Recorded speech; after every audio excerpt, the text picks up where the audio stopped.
Hello everyone, welcome to our channel. इस video में देखेंगे कक्षा 5 के विषय हिंदी के RSCRT NS क्विज अभ्यास का कंप्लीट सॉल्यूशन। तो चलिए फटाफट से स्टार्ट करते हैं। यहाँ फर्स्ट क्वेश्चन में हमें गिवन है, निम्नलिखित पद्यांश ध्यानपूर्वक पढ़कर प्रश्नों के उत्तर दीजिए।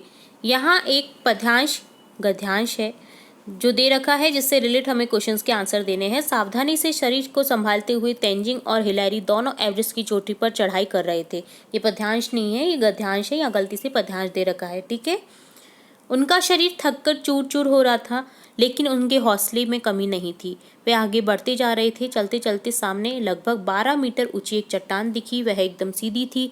तेंजिंग ने पांव रखने और हाथ गड़ाने के लिए बर्फ में गड्ढे बनाए। बड़ी कठिनाई और सावधानी से एक एक पांव गड्ढों में रखते हुए वे ऊपर चढ़े। आखिर चट्टान की चढ़ाई का अंत आ ही गया। चट्टान की चौड़ाई दिखाई देने लगी। अब क्या था? वे दोनों एवरेस्ट पर्वत के शिखर पर थे। एवरेस्ट दुनिया की सबसे ऊंची पर्वत चोटी है। तेंजिंग और हिलैरी ने एक दूसरे को देखा। उनकी आंखों में चमक थी। उनकी सारी थकावट दूर हो चुकी थी। उनका मन आनंद से भर गया था। तो ये गद्यांश दे रखा है। अब देखते हैं क्वेश्चन। तेंजिंग और हिलैरी एवरेस्ट पर क्यों चढ़ सके? क्योंकि वह बहुत हिम्मत वाले थे। ऑप्शन सेकंड को करेक्ट कर देंगे। नेक्स्ट क्वेश्चन है, एवरेस्ट की खास बात जो उसे दुनिया भर के अन्य पहाड़ों से अलग करती है, क्योंकि यह दुनिया की सबसे ऊंची चोटी है। तेंजिंग और हिलैरी को चट्टान पर चढ़ने में कठिनाई क्यों हो रही थी? क्योंकि चट्टान बिल्कुल सीधी थी। ऑप्शन ए को करेक्ट कर देंगे। तेंजिंग और हिलैरी उत्साहित क्यों हो गए? दोनों ने पर्वत पर चढ़ाई कर ली थी, इसलिए वे उत्साहित हो गए थे। ऑप्शन ए को करेक्ट कर देंगे। अनुच्छेद के अनुसार खाली स्थान भरिए। तेंजिंग और हिलैरी का मन रिक्त स्थान से भर गया था। किससे भर गया था? चढ़ने के बाद उनका मन आनंद से भर गया था। तो यहाँ ऑप्शन ए को करेक्ट कर देंगे। नेक्स्ट एक हमें पोस्टर दे रखा है, जिसमें लिख रखा है फिरकी बाल पत्रिका। क्या आप फिरकी के अंक 6 माह तक उपहार में चाहते हैं? तो यहाँ इस तरह से लिखा हुआ है, संपादक लिखा हुआ है, और यहाँ कोटेशन दे रखा है एक फिरकी बच्चों के लिए। बच्चों की रचनाओं के लिए कुछ पन्ने होते हैं, जिन्हें मेरा पन्ना नाम दिया जाता है। इस स्तंभ के लिए बच्चों की रचनाएं भेजें और बच्चों को रचना भेजने के लिए प्रोत्साहित करें। तो कुछ रचनाओं से संबंधित फिरकी बुक है, बाल पत्रिका है, उसके बारे में बताया गया है।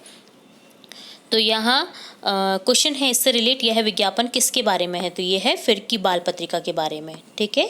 जिसमें क्या होता है, बच्चों की रचनाओं के कुछ पन्ने होते हैं, जैसे मेरा पन्ना नाम दिया जाता है।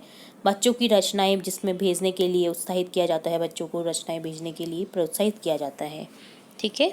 जिन बच्चों की रचनाएं प्रकाशित होती है, उन्हें हम 6 माह तक फिरकी के अंक उपहार स्वरूप भेजते हैं। जिन बच्चों की रचनाएं प्रकाशित होती है ना अखबार में या किसी चीज़ में, तो उनके लिए 6 माह तक फिरकी के अंक उपहार स्वरूप भेजते हैं। यहाँ ये लिखा हुआ है, ठीक है। अब देखते हैं इससे रिलेटेड और भी क्वेश्चन। फिरकी रिक्त स्थान बच्चों की रचनाओं के लिए कुछ पन्ने होते हैं। रिक्त स्थान में क्या आएगा? फिरकी में बच्चों की रचनाओं के लिए कुछ पन्ने होते हैं। तो यहाँ ऑप्शन सेकंड को करेक्ट कर देंगे मैं। नेक्स्ट क्वेश्चन है, फिरकी पत्रिका उपहार में किसे दी जाती है? जिनकी रचनाएं फिरकी में प्रकाशित होती है, उन्हें उपहार में फिरकी पत्रिका दी जाती है। तो यहाँ ऑप्शन सी को करेक्ट कर देंगे। मेरा पन्ना में बच्चों की रचनाएं प्रकाशित की जाती है। इस उत्तर के लिए सबसे सही प्रश्न कौन सा है? तो मेरा पन्ना में क्या प्रकाशित किया जाता है, यह क्वेश्चन बनेगा, जिसका आंसर होगा मेरा पन्ना में बच्चों की रचनाएं प्रकाशित की जाती हैं। ऑप्शन सेकंड को करेक्ट कर देंगे। और लास्ट क्वेश्चन है, नीचे दिए गए शब्दों में से भेजना का विलोम शब्द कौन सा है? भेजना यानी भेजना, ठीक है। हम किसी चीज़ को भेजते हैं ना किसी को, और भेजना का क्या हो जाएगा? प्राप्त करना। हमें कोई चीज़ मिली तो ये क्या हो जाएगा? इसका अपोजिट हो जाएगा, विलोम शब्द हो जाएगा। तो यहाँ ऑप्शन ए को करेक्ट कर देंगे। इस तरह से ये था कक्षा 5 के विषय हिंदी के RSCRT NS क्विज अभ्यास का कंप्लीट सॉल्यूशन। इसी तरह हम आपकी क्लास से रिलेटेड और भी इंपॉर्टेंट वीडियोस देखते रहेंगे, तो जुड़े रहिए हमारे चैनल के साथ। वीडियो को पूरा देखने के लिए धन्यवाद।